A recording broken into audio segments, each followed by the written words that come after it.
Today I wanted to take you on a walk in the small farm that we live on in Hawaii and show you what's going on around this time of the year.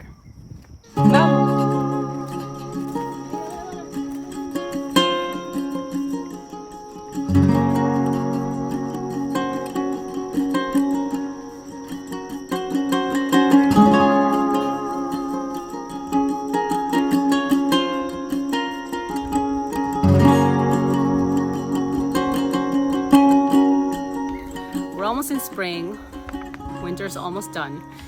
And even though it's always warm in Hawaii, you can still kind of tell what season we're in by the fruits that we have, because that really changes according to whatever season we are on.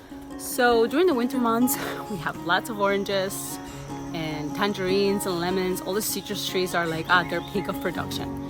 And we're coming towards the end of that, but they're starting to flower. So they look beautiful and the smell in the air is so nice and the bees are buzzing all around the citrus trees. So it's kind of really amazing to see the full cycle, to see how during the winter we have awesome fruits and then they start to flower and now everything else is getting ready. So for example, the mango trees are full of flowers right now and the cacao is already fruiting. The ulu tree, the breadfruit, is kind of fruits all year long. So we're super lucky because all year we have ulu, which was one of the main fruits that the Hawaiians used to feed on. We have a lot of ulu in this farm, so it's delicious. We'll make some recipes with ulu eventually, but that's still fruiting all year. During the summer, we have like different varieties of fruits, so it kind of really changes.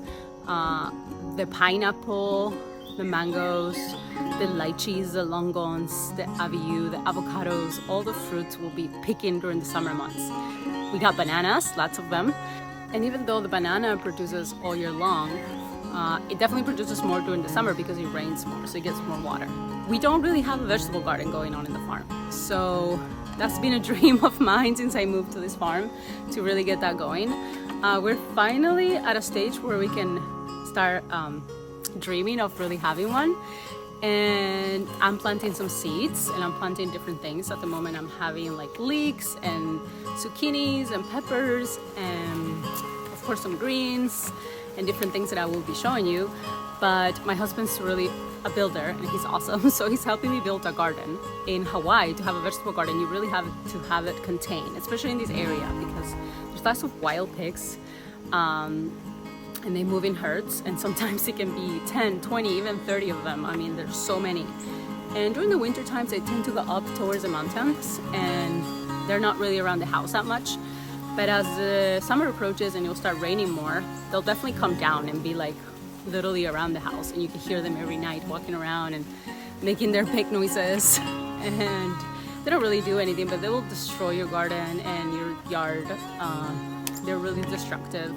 So we need to keep the garden contained so that they don't come in and literally eat all of our vegetables in one night. So my husband's helping me build it or building it for me. And so I'm going to show you how that's going. And yeah, today we're going to do that and we're going to take a walk around the farm. So come with me and I'll show you.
Making orangettes is really simple. You don't need a lot of ingredients and they are delicious and look amazing. So really all you need is some oranges. We're going to cut them into thin slices and then we are going to boil them with 1 cup of water and 1 cup of sugar until they caramelize.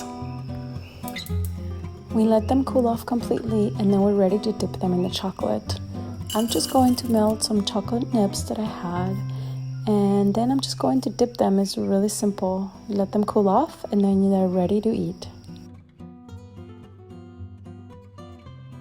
For our second recipe, we are going to make orange marmalade. It is super delicious and you can keep it in your fridge for a long time.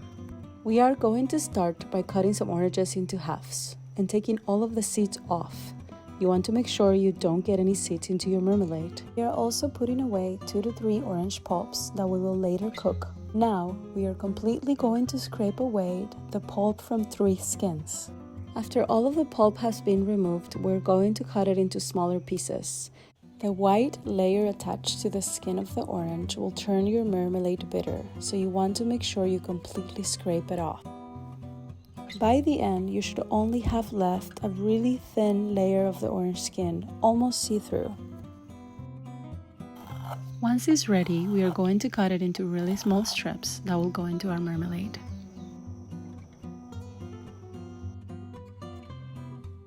For this recipe, we are going to need 3 cups of fresh squeezed orange juice.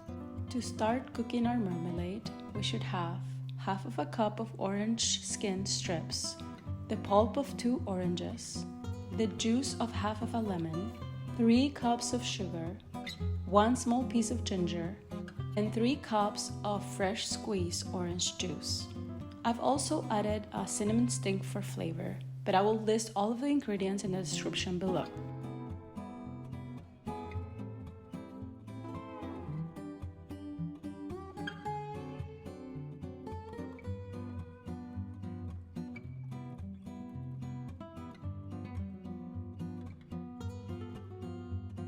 We are going to mix all of the ingredients together into a medium to large pot, as it will boil up and you don't want it to spill. We are going to let it cook in the fire for about 40 minutes. To check if it's ready, we are going to place 1 spoon of the marmalade mix into a chilled plate. Remember that even if it looks watery now, it will thicken as it cools off.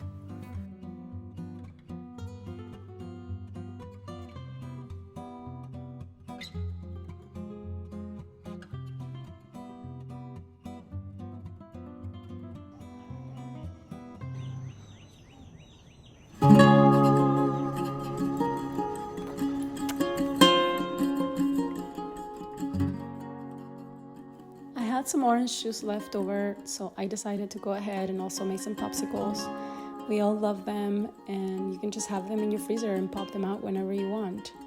This recipe is super easy. It's just fresh squeezed orange juice, and we had some lilikoi, that's the Hawaiian word for passion fruit.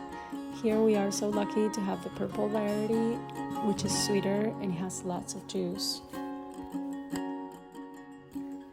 Then I just mix the ingredients together in a jar and I pour them into my popsicle tray.